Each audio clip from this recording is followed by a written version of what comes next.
Thank you very much, Valeria, for coming to my podcast, Business Breakthroughs. And we recently met in Australia in the Global Speaking Summit. So we are both speakers from different countries. So you live in Austria, I live in Scotland, but I'm your neighbor from Czech Republic, obviously. And then, so we obviously met there. I know on one of the workshops we sat next to each other. We had a little bit of chat. And then the best thing is to get to know the people, is do the podcast, find out what they do, and then you seem to be a very interesting person. So I'm like, hey, let's get Valeria on the podcast. So can you tell us a little bit more about yourself? What is it you do? And so we can get to know you a little bit more. Absolutely. So what I do is I help people change the way they think, speak, and ask questions. So I'm a leadership communication coach. I work with managers and their teams if they want me to. And I mainly do seminars, I do coachings, and on stage, just like you, I do keynotes. My name is Valeria Rapatz, and I'm based in Vienna, Austria, but I'm working in Austria and worldwide because I lived in the States, I lived in Australia, and so English is kind of like a mother language to me, and that's why I work nationally and internationally in German and in English. Okay, perfect. Thank you very much for sharing. So give me an example, like let's say you are booked by the company to go and speak and deliver a keynote or workshop about the things what you mentioned, the thinking and asking questions. So how that kind of look like, and what the company can expect, what they are getting, what's happening with the team, or give me some examples so I understand it a little bit better. Yeah, absolutely. So actually can we do a short experiment, the two of us? Yeah. Is it okay? Great. Yeah. Okay, I will give you a pot with water. The water is boiling hot, okay? So I'll give it to you, and I want you to mentally put your hands inside the boiling water. Don't worry, you won't get hurt. It's just like a really hot tub, okay? So like a bathtub. Me, on the other hand, I have another bucket, and in that bucket, I have ice cold water. I personally put my hands in there. It's really cold. And then in the middle of us, I'll put a third bowl with water, and that is just with room temperature. Okay. What I now want you to do is to mentally take out your hands out of your bowl. I will do the same. And then the two of us will put the hands in the middle one. And on 3, I want you to tell me how the water feels to you. Okay? 1, 2, 3. Cold. Warm. Wait. No, I think we got it wrong. I'm sorry. I probably it didn't explain it well, because now it was like warm and cold at the same time. Like who of us is right? What do you think? Who of us got it right? Like you or me? No, we both. We just have a different experience. Exactly. Both of us are right when we talk about one and the same bowl. And it can be one situation, it can be a meeting, it could be an entire project. And one perceives it completely different to the other one, even though they have been in the same room, okay? And this is what I said. So the perception people have is so important. And what I see a lot of times in my coachings and my seminars is that people start being like, I'm right, you're wrong, I remember, I've been there. And that's where it's like a push and pull thing. And we don't get further, right? So how can we actually find out how the other person perceives the same reality? Yes. Yeah. No, I love it. I have 2 things to say with that. I have actually another kind of experiment which I heard. I didn't do it, but like it was in the same kind of a principle, which I'll share after. But the one thing what you mentioned in here, like just last week we were running a mastermind in Romania, and then when it comes to business as well, like if it's in a team or a business, like some things happens, right? So business relationship breaks, clients happy, unhappy, And then basically when something happened, then I have a different experience. And recently we ended a business relationship with my partner. We've been together for 5 years, and we dissolved it in December. So I have a very, experience like recent. And then I have experience, which, it's my truth, whatever happened. And then he's having his experience. And then he's right, I'm right, but together we would fight, right? So it's about and then longer it is, and it's not talk about it. So then it's we are more in those feelings, and then it just separates even more. So that just reminded me that, because we had another situation last week, and somebody mentioned something similar. So it just pointed out that that we have different experiences, but it doesn't mean that we are wrong, right? Absolutely. And so the solution that I have is ask better questions. Okay. Yeah. If I go in with closed-ended questions, I'd be like, is that how you perceived it? And the person will be like, no. I will not get any further if I'm like, how did you perceive it? How was it for you? What did you see, hear, smell, whatever it is? And if I actively start listening, okay, there's a difference between I listening and you listening. And it's really funny because I think a lot of time people are I listening. So you say something and I'm already trying to answer, right? I have my answer ready and I'm not actually listening anymore. And then if I do the you listening, I listen to you and I'm just there to listen, to understand. And I think that's the most important thing in life, because people want to feel heard and understood. Yeah. Yes, absolutely. It's good. So do you actually, when you go to the company, do you do the exercise imaginary, or do you take this water with you? Oh no, I think it depends. If I just have a seminar, I will do it. If I just have a seminar, I'll do it just mentally. But for keynotes, I can do that with when they enter, then they will put one hand into one bowl and then one hand into the other, and then the third one there. So they have this experience, this physical experience as well. And it's so funny because then people, and that's why I call myself the mind shifting speaker, because I shift the way people think by telling different stories and changing their perceptions. Yeah, it's amazing. It's so cool. I like it. It was if I may just to mention the other example, was Tony Robbins always speaks about it, that they've done this research on the street that they give basically people to read in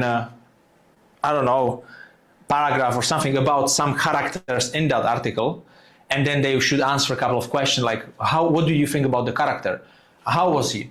And then 50% of people would be more like, he was cold, didn't care. And the other 50% of people would be like, oh, he was warm, he cared. And that was the reason.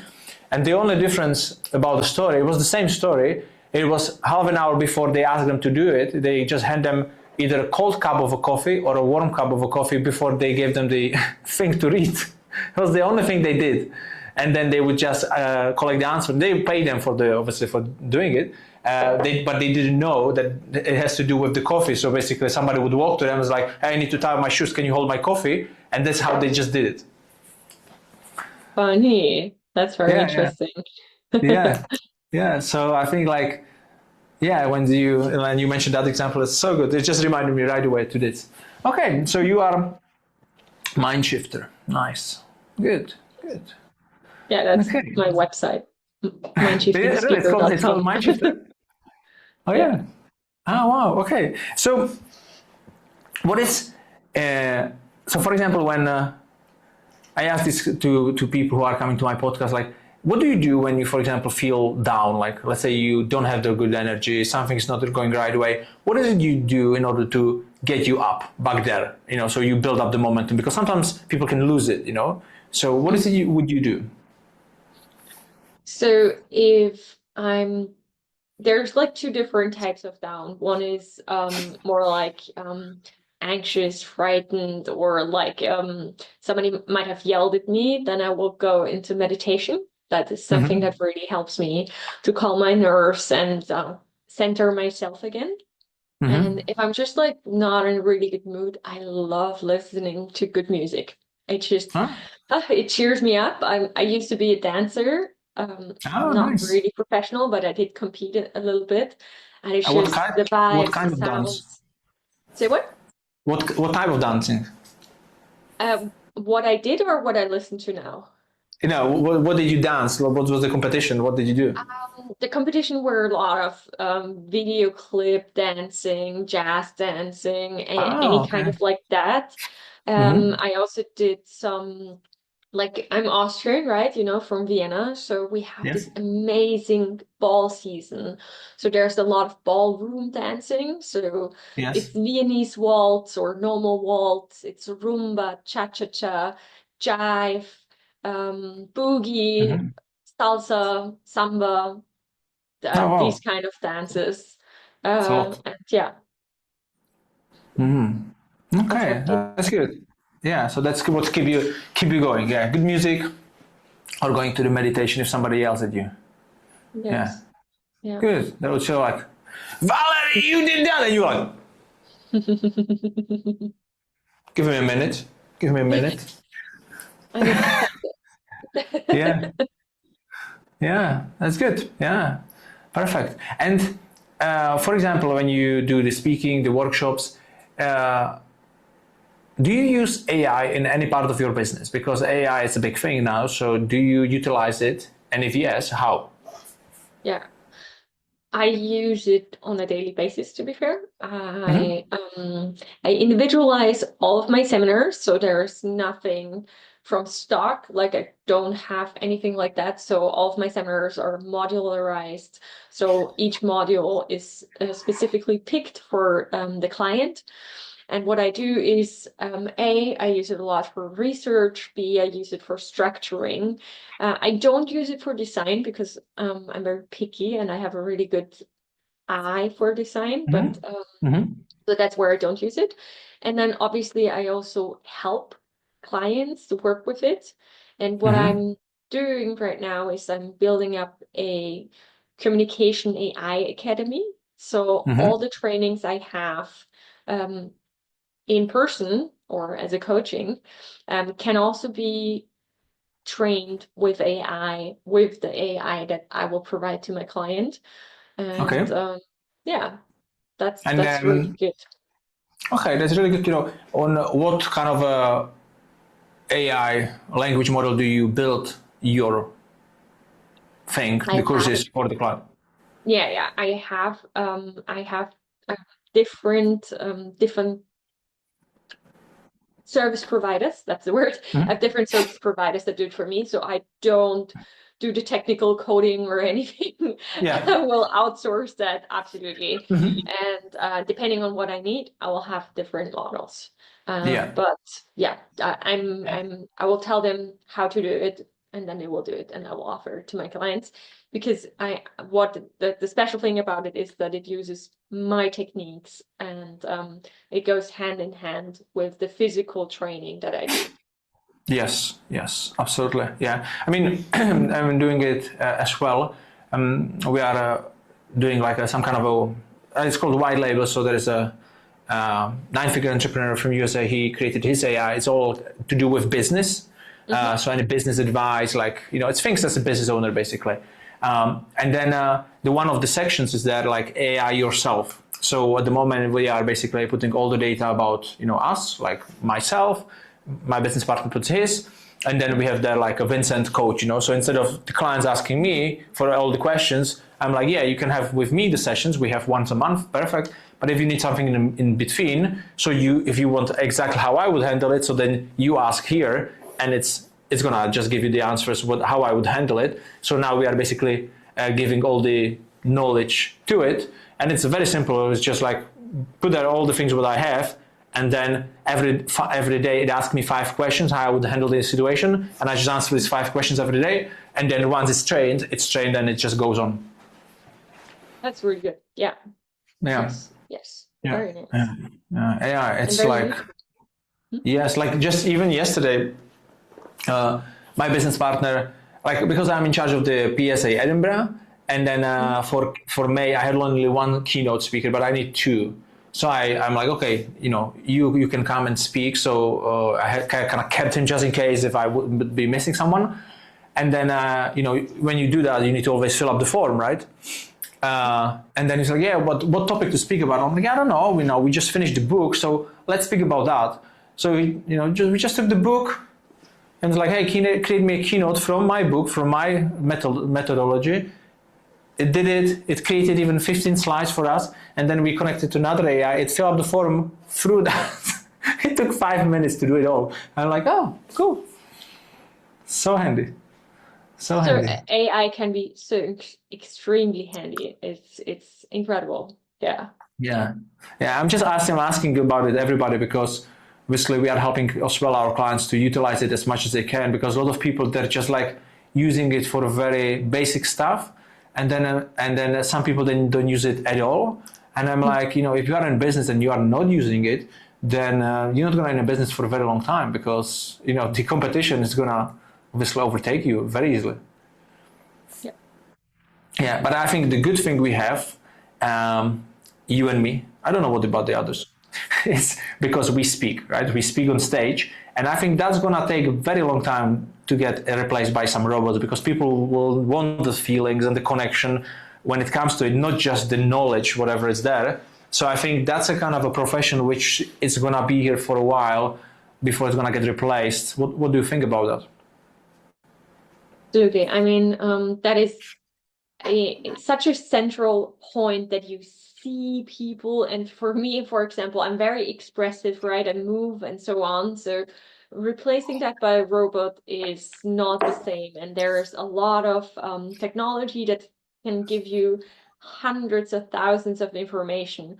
But what you want is this connection, the human behind it. And I don't think it's going to be replaced anytime soon. Yeah. Exactly. Like, for example, last week when we've done the mastermind, so then, 70% of people, they cried during their sessions. That happens. It's emotional. Like, you need to open up. It's, it is what it is. And then, like, as a human, like, for example, we were eating lunch, but I've seen, someone, like, being in, like, not feeling good, like, crying. And then I would just go obviously and meet them during the break, and it was like, hey, and then we hugged, and then it was like, hey, that's okay, I'm here for you, and I don't see like that's that kind of connection is gonna happen anytime soon. What's gonna robot will do? Like, good, you are okay. It's like, how are they gonna do it? So I think this kind of in person, especially events and all this speaking, I think that's gonna be here for a while. So what is your goal? Like, do you have any like a mission where you are like, I want to have that kind of a companies, and if you are helping them with the thinking and the ask bettering questions, like why do you do it? Like, what's the mission and why are you doing it? Yeah. So the mission is really clear. I'm absolutely convinced that with what I'm doing, I help make the world a better place every single day. Because my topics are a lot about miscommunication, it's about conflict management, it's about getting the message across, and asking the right questions, okay? So the quality of your questions defines the quality of your answers. And if people manage to put more focus on what a lot of people just call soft skills, I will call them essential skills, then the world will become a better place. And that's what I'm doing. That's what motivates me every day. Yeah, that's good. Yeah, it's nice. I think like if you really know how to ask better questions, then like you said, you're gonna get better answers. And back to the AI, that's exactly what we need to do. Like if you want better answers, the AI to give you, then you need to ask better questions. So if you already know how to do it, so that's great. Like this example of one of the guys. I gave him the access to our AI, and I was like, hey, do this, and this, ask, and I gave him like everything what he needs to ask, and then he wrote it in 2 sentences, and it gave him some answer. I'm like, I didn't say that. I said many more things you didn't ask. So then I recorded the whole voice note. It was like a big paragraph, and then it gave us a good answers. But like it's about asking very good questions. Yeah. Absolutely. Yes. Yeah. Yeah. I remember I mentioned to you on the workshop about going to Tony Robbins event because it's in Germany in September. Have you thought about it? Have you checked it out? Because I think you said you've never been, right?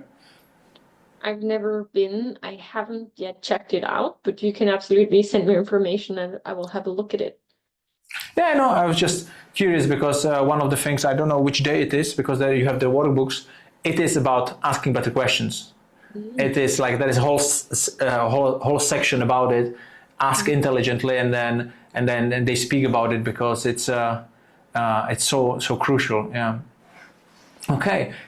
What else are you, for example, doing? Like, you say you speak internationally, so do you go a lot to, I don't know, which countries do you usually go to speak and do deliver the workshop for companies? And also for some of our fellow speakers, how do you find those companies so they actually want to hire you as a speaker? Because this is one of the things I get asked all the time when I run the event, the PSA. It's like, how do you get those gigs? What do you do? That's a really interesting question because I have never spent a single dime on marketing. So I am just being recommended. Okay, so it's for me, it's a word of mouth thing that I perform somewhere, and then they will be like, "Oh, have you heard Valerie? You should also invite her." And this is how I get any client. So far, it's been working really great for me. Like I already told you at the beginning, this week I've had 3 clients, well, 2 clients and with 3 offers that they wanted to have. And they all just came because somebody said, "Hey, just go to her." And it's so funny because usually, if you have never met anybody, they will completely change the way of how they introduce themselves and how they ask questions. And for example, today, those 2 men that I have never met before, they already started like, "Hey, I'm Andy. Can we say you?" And I'm like, "Yeah, sure, I'm Valerie," because in German you have the polite version, like in Spanish, for example. And so just going on a first name basis is nothing you would usually do with a client in the first meeting. Yes. But it works because I've been recommended. And yeah, that's how I get the speaking gigs as well. They like it. It's what I do is it usually really resonates with the audience. So again, there's nothing out of the box. So I will specifically target the target audience and have different examples that just really resonate. And yeah, that's Okay, what so gets me rebooked, I guess. okay, so you didn't spend money on marketing, which is fine. But then when you speak for those companies, do you post about it on social media, on Yes. LinkedIn? Yeah, so you share LinkedIn your expertise purely. over there. Yeah, exactly. Yeah, yeah, absolutely. So people can see that you are active, you are doing it, collecting recommendations perhaps. And okay, so that's all nice because I mean I get a lot of speakers like, yeah, it's referrals, but how did you get the first one? Nobody heard you speak before. You didn't do anything. So nobody tells like, Valerie, come to my event. You are great because you never done it. So how you did the Yeah, first one? I talked about it. I was like, What do you mean you no, talked I about think it? to be fair, no, to Who? be fair, the very first one was a client with whom I've already done seminars, and they're like, "Oh, Valerie, you've already done so many incredible seminars. Can you please perform a keynote?" I was like, "Sure, no worries." At that time, I had no idea what a keynote was. I was like, "Oh, it's just me talking." So I had like I wanted to prepare a bullet slides and that kind of stuff, and I looked more into what's the difference between a lecture and a keynote, and I was like, Yeah. "Okay, Valerie, you gotta like update your storytelling." And I'm a really good storyteller, right? But after that, I've put a lot more focus into it, and that's Okay, so you said you've been on the seminar space, so you've been there like attendee, or you were helping to run it, no, something, or what? I'm the seminar facilitator. So that's what I do mainly. I go to Mm-hmm. companies and I Mm-hmm. train their managers in Yes. a 2-day seminar, 4-day seminar, or whatever. Mm-hmm. and they And that really like was, it, and that's how I get rebooked for the seminars. And yes. then they will be like, oh, actually, Valerie can speak in a really well way. I Hmm. really want to listen to her. Can we have her as a keynote speaker? And I'm probably like, Yes. Okay. sure, let's do that. Yes, yeah, yeah. I think it's a really good what you're sharing in here because it's about like you've been in that space. So if you are in that space of around the seminars, events, or whatever, eventually, either you need to do something for it and ask, or when people see you doing something good, then they can ask you as well. But it's definitely being in the right space, right? So if you're around seminars, then yeah, eventually you're gonna get opportunity if you add value. So that's really interesting how you do it because yeah, there is a lot of different ways, and people definitely, I think, struggle to get out there, especially when you're starting out. It's like how to get the first one and how to build my, photos and videos and the assets so they can showcase to someone. And I think PSA is also one of the, for you, it's a GSA, right? German Speaking Association, yeah? Yeah. Because I spoke from someone from USA yesterday, and I'm like, yeah, and the PSA is like, no, we don't have any PSA here. I'm like, no, I mean NSA, and she's like, yeah, I'm like, they're like different countries, and that's also a good place to start for people. I think they can showcase and collect some of the assets and start building from there. Yeah, and how long are you, for example, with the Speaking Association yourself? What was the question? How am I? How long are you part of the Oh, the German Speaking Association? oh, actually, so it was really funny because I've been a keynote speaker before I joined the organization, and Yeah. I did the professional speaker certification with Mm-hmm. the GSA, and that's when I Mm-hmm. joined, and that was like 3 years ago. Yes. Um, yes, yes, and it's Good. yeah, Yeah. that's how I Oh, joined. and you'll be hosting a big summit in 2028, so I'm coming. Oh I'm yes, coming. Yeah. everybody should come. The Yeah. the the Global Speaker Summit will take place Yeah. in Germany, in the southern part of Germany. It is actually scheduled right before after the Oktoberfest, so Yeah. anybody that wants to try that should. Yeah. Yeah. What I really like about how it was presented, it's that you want to do these kind of workshops on the go as well. Like we go on the mountain, we go there, we are outside because I'm a lot into nature. I like to, when we run our events, like always incorporate something where people can have that kind of a thinking space, and nature is definitely great. So when I heard that, I'm like, oh wow, that's gonna be great. And I know how the mountains are in Austria and things like that. So I'm like, yeah, that's gonna be amazing. I've never been in that place, but I think, yeah, I'm looking forward to it a lot. Yeah. Okay. So it seems like we are already like half an hour. Is there anything else? Obviously, I'll put everything about you in the description, like anything which people would like to get in touch with you. Is there anything else you feel like you would like to share? Let's imagine that there are some business people, because you are in business, you are a speaker, so you obviously know a lot of variety of skills, something which can help someone at the, let's say they are beginning, they are already having some success but not as much yet, and they are, they want to get further, but maybe they are struggling. Like, was there anything which you would maybe recommend which helped you in the past, which maybe can help them? Anything that's come to your mind? Well, one thing that comes to my mind is that you probably know that there are some people we work with and it's just so easy, right? Working together just works effortlessly. I sometimes don't even have to finish my sentence and the person already knows what to do and does it, and it's just fantastic. Amazing. And then Perfect. there are the other people, right? It does not go so easy. It does not come naturally. And you say something and they do something completely differently. And Mhm. it can be frustrating. Yes. It can be annoying. And here, what I want to give to you is they have a reason to doing it the way they did it. And for you, it's task to find out why. Okay? Mm. Don't assume they're stupid or annoying or something, but just go in I don't understand the way you do it, but I would like to. Okay? Yes. Because Yeah. that brings us closer together. Yes, absolutely. Yeah, you are. Yeah, it's very, very good. I like it a lot because, yeah, I can relate to myself before.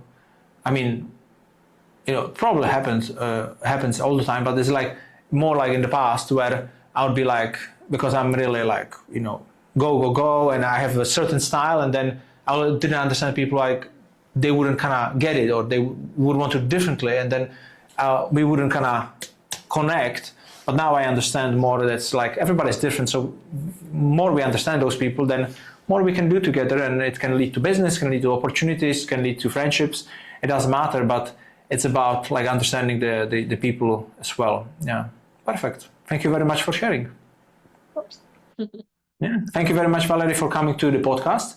It was a privilege to have you. I'm looking forward to see you in person soon, and then yeah, either in Germany or wherever we'll meet. And then yeah, thank you very much. It was my pleasure. Thank you for inviting me, and definitely see you hopefully